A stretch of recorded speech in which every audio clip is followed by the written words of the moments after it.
Sebenarnya siapa malaikat menurut Alkitab? Mari kita ulik pertanyaan berikut ini. Saudara yang dikasihi dalam Tuhan, pertama-tama sebelum kita membahas tentang malaikat, tentunya kita pernah bertanya-tanya tentang siapa sebenarnya malaikat itu dan apa saja sifat yang dimiliki oleh malaikat. Saudara, kalau ketika kita mengingat kisah tentang Lucifer yang pada awalnya adalah pemimpin pasukan pemuji Allah. Jadi dia adalah pemimpin pasukan di mana anggota-anggotanya itu yang senantiasa memuji Tuhan. Tentu ketika kita lihat jabatannya Lucifer waktu di kerajaan surga, ini sepintas terlintas dalam benak kita. Ternyata Lucifer itu sangat-sangat dekat dengan Allah Bapa. Sangat-sangat dekat dengan Tuhan itu sendiri. Dia menjadi tangan kanannya Tuhan. Perwira utama pada waktu itu.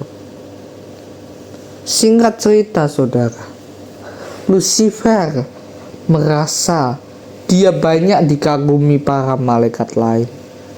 Banyak yang memuji dia karena saking hebatnya dia menjadi tangan kanan Allah. Nah, saudara, dari sinilah yang seharusnya Lucifer merendahkan hati, merendahkan diri. Dia menjadi awal kesombongan daripada dirinya sendiri, saudara. Dia menjadi sombong. Dia berpikir bahwa saya ini yang paling punya kekuatan, paling punya kuasa, paling punya kepintaran, kecerdasan. Saya yang dipakai Tuhan untuk memimpin pujian para malaikat. Nah, dari situlah Lucifer mulai menyombongkan diri. Dia menganggap dirinya paling benar. Dia menganggap dirinya paling hebat. Dia menganggap dirinya paling tinggi. Hingga ingin menyamai Tuhan. Saudara, inilah yang menjadi pembelajaran daripada kita. Setelah itu, saudara, Lucifer menyombongkan diri. Dan terjadi peperangan di dalam kerajaan surga antara pihak yang memihak pada Allah dan juga pihak yang memihak kepada Lucifer. Kemudian Lucifer dijatuhkan keluar ke surga, dijatuhkan ke dalam bumi.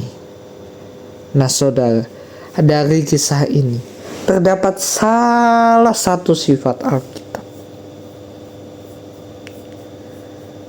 Salah satu sifat malaikat, di mana sifat malaikat itu adalah roh. Roh ini bukan semata-mata bahwa dia tidak bisa dilihat oleh mata. Tidak, saudara. Tetapi sifat roh yang dimiliki malaikat ini juga berarti sifat yang menggambarkan kekekalan.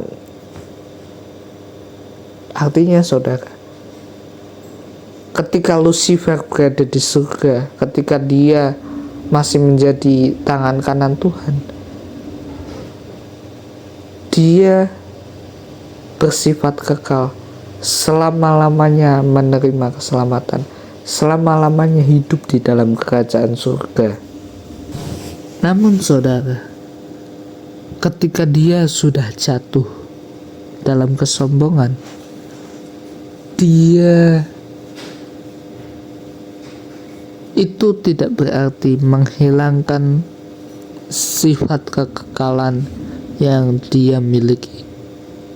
Justru ini yang menjadi pembelajaran kita, bahwa setelah Lucifer dijatuhkan ke dalam bumi, sifat kekekalan yang dia miliki dan juga teman-temannya miliki itu tidak hilang. Mereka sama-sama tetap memiliki sifat kekekalan, tetapi konteks kekekalannya itu berubah. Sebelumnya, ketika Lucifer masih dalam kerajaan surga, dia sifat kekekalan yang dia miliki adalah kekekalan untuk hidup di dalam kerajaan surga.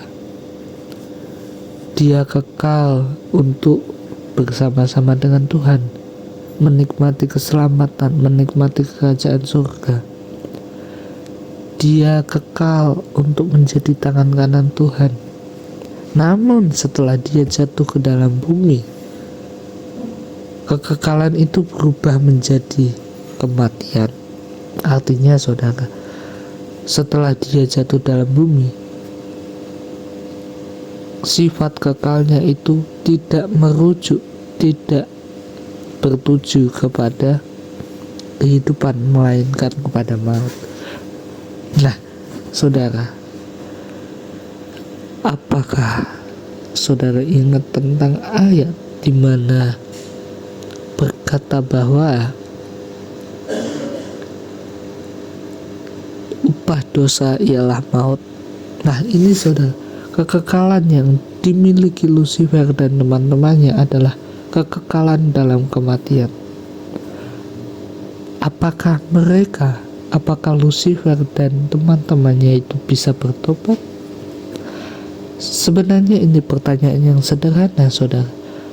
Tetapi jika kita tidak menganalisis ini lebih dalam, maka ini sangat menjadi batu sandungan. Maka daripada itu, apakah Lucifer dan teman-temannya itu bisa bertobat? Jawabannya tentu tidak, karena mereka sama-sama memiliki sifat kekal, sifat hidup abadi, sifat abadi. Namun tujuannya untuk masuk dalam maut, masuk dalam neraka. Jadi mereka tetap hidup, mereka tidak mati dari dulu, tetapi mereka akan dihukum di neraka pada akhir zaman. Nah, inilah yang menjadi pembelajaran kita, bahwa ketika kita semakin dekat sama Tuhan, sama seperti Lucifer, mungkin kita sering pelayanan, sering berkhotbah di gereja apa saja, di mana saja, sering melakukan penginjilan, tetapi itu bukan berarti kita 100% bisa menjaga kesetiaan kita. Karena banyak juga penginjil, pendeta besar yang mereka tidak setia, saudara. Tentunya sebesar apapun visi kita, sebesar apapun tujuan hidup orang percaya, baik itu penginjilan, baik itu pengkhotbah, baik itu pengajar, baik itu sebagai rasul dan lain sebagainya, yang utama di sini adalah tentang keintiman dengan Tuhan. Bagaimana kita memandang semuanya itu yang diberikan Tuhan. Itu benar-benar Tuhan, benar-benar pemberian Tuhan, bukan karena kuat kuasa kita, bukan karena kekuatan, kepandaian, kecerdasan, kehebatan, ketampanan, kecantikan, tidak, tetapi semuanya itu adalah anugerah Tuhan. Jika saudara suatu saat dipakai Tuhan untuk melakukan misi Tuhan secara luar biasa, ingat saudara, ini bukan karena kekuatan saudara, bukan karena kepintaran saudara. Tapi ini berbicara tentang anugerah Tuhan, di mana Tuhan yang memakai Anda, bukan diri Anda sendiri. Kata Kristus, Kristen, itu berarti Christ and Kristus di dalam, artinya Kristus yang memimpin hidup kita, Kristus yang ada di dalam diri kita. Itulah yang menjadi tolok ukur, fokus utama dalam setiap kehidupan kita. Tuhan Yesus berkati.